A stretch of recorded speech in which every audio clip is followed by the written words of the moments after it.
Dret a l'autodeterminació i combatre l'estratègia repressiva de l'Estat. Aquests són els dos eixos centrals del programa electoral d'Esquerra Republicana, el projecte independentista amb més força a les eleccions generals del 28 d'abril.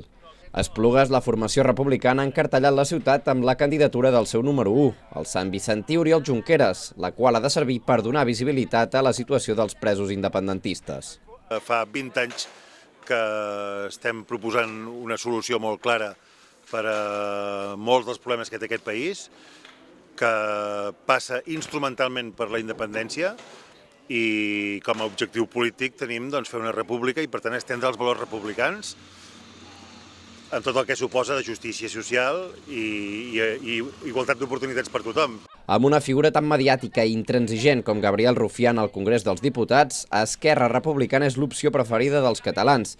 I és que les enquestes del CIS la situen com la primera força a Catalunya per davant del Partit Socialista. És evident que el vot d'Esquerra Republicana, el vot català, en definitiva, ha tombat els dos últims governs espanyols. Tant el govern Rajoy com el govern Sánchez han hagut de plegar perquè no han tingut el suport de Catalunya. I per tant entenem que això ens pot donar una idea de la força que tenim tots plegats allà al Congrés dels Diputats. Com ja va quedar comprovat amb els pressupostos generals de l'Estat, Esquerra ha demostrat ser un dels partits que pot acabar fent inclinar la balança. Això sí, sempre que els seus aliats es prestin a negociar sobre un referèndum i la situació dels presos.